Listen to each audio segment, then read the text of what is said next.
Hi Booktube, I'm here again today doing the Booktube Newbie tag, which I thought would be a really nice way to introduce myself a bit better. I'm just going to launch straight into it because I actually have to be at a party in an hour. Question number 1, why did you start this channel?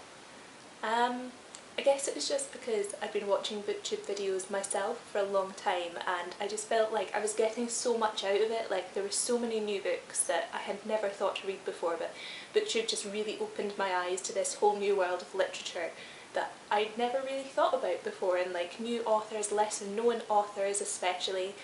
Yeah, and I just felt like I got a lot out of it that way, and everyone seemed to be really nice. Like I felt like when I was watching these videos I was really like engaged with that person's personality, so yeah, I just wanted to be one of those people myself. Question number 2, what are some fun and unique things you can bring to Booktube? I don't know, I don't really think there is much that's fun and unique that I could bring to YouTube, but I'm not making these videos to be unique. I'm not doing it to do something new. It's something new for me, and it's a new challenge for me, and I think that's what matters. I don't think it really matters a huge amount if my content is similar to other people's. I have opinions to share, and I don't know, I just wanted to get my voice out there and develop my confidence a bit, so yeah, I don't really think there's anything fun and unique. I know a lot of people who I've watched do this tag have said the fact that they read literary fiction instead of YA, and YA is like such a massive chunk of Booktube.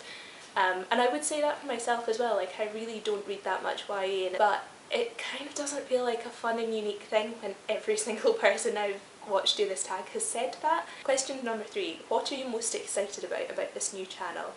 Definitely meeting people, because as I sort of mentioned, why I set up this channel is because I don't know, I just really liked everyone on Booktube. All the Booktubers that I watched, like I just really liked, and I thought you were a person I would get on with, and I'm looking forward to being more of an equal with my favourite Booktubers and being engaged in a discussion in the same way that they are. Discussion is really sort of one of my favourite things about literature as a whole, so yeah, I'm really looking forward to sort of getting into some deep conversations and finding out new things and accessing new layers to the books that I'm reading that I might have previously overlooked if I hadn't been putting my voice out there and discussing it with other people. Question number 4, why do you love reading? That's a really big question, and I think there's not really any one answer for it. The main reason I love reading is because I've always been fascinated with imaginary worlds. Like as a kid, in like playground, I wasn't really that big on playing tag or anything that was too like physical and running about and sporty.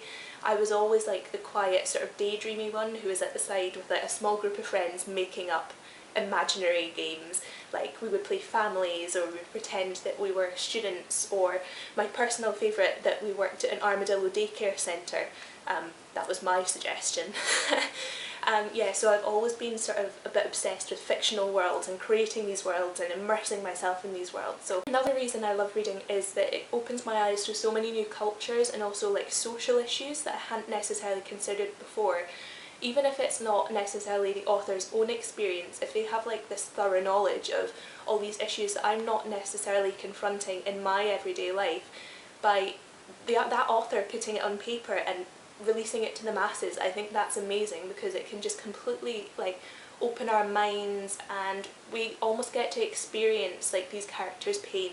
I don't know, like for example, like I grew up reading a lot of Jacqueline Wilson books, and because I'm from a very sort of traditional family, you know, mum, dad, dogs, brother, and there was never any sort of family issues. Like those were things that I wouldn't have necessarily encountered in my very middle class life if I hadn't been reading these books and taking them in from such a young age and engaging with these issues that were presented to me. Question number 5, what book or book series got you into reading?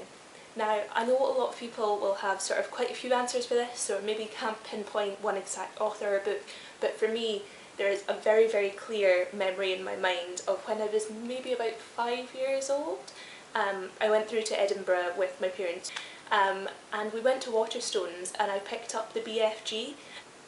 I curled up with it on one of the beanbags there, and I just read like the first few chapters, and when it was time to go I was like, I don't want to leave this book behind. So as a special treat my dad bought it for me, and I read it constantly on the train home. Like I just read it everywhere.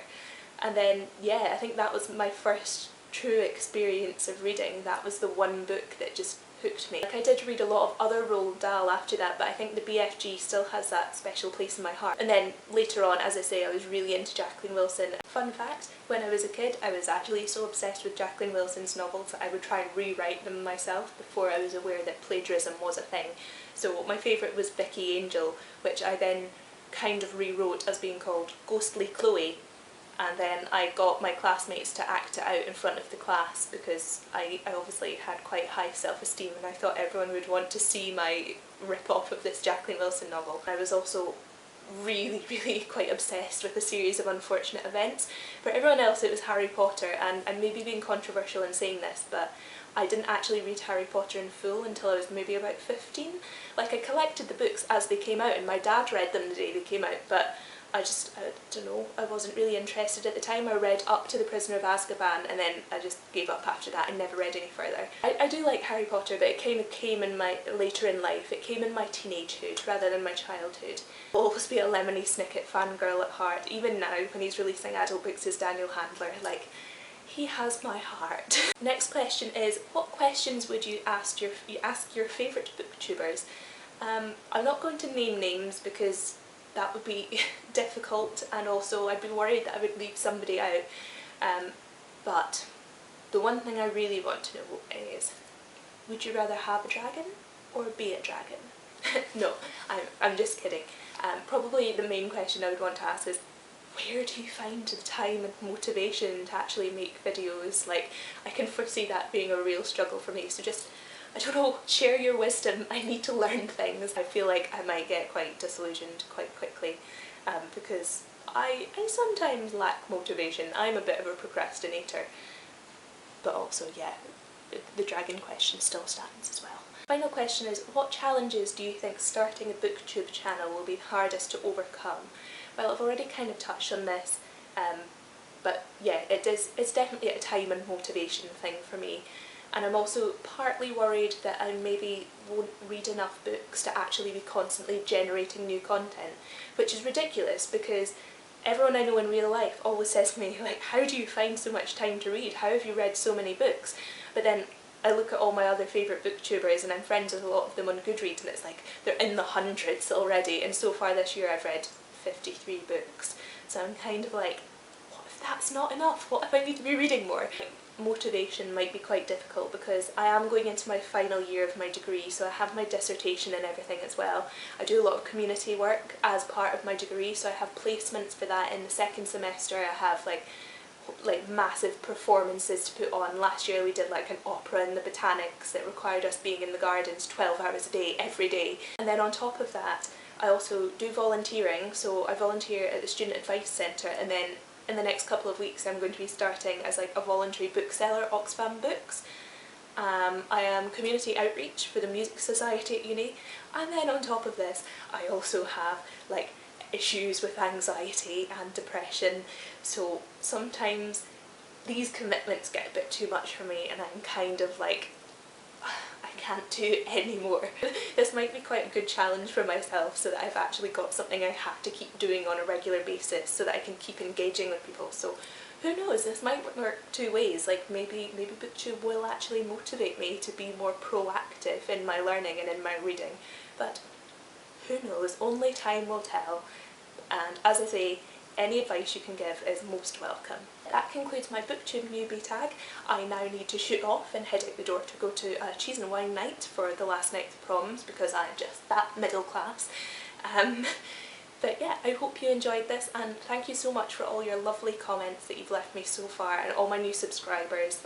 Like big thanks to Jen Campbell as well for giving me a shout out, because I don't think half these people would be here if it weren't for you.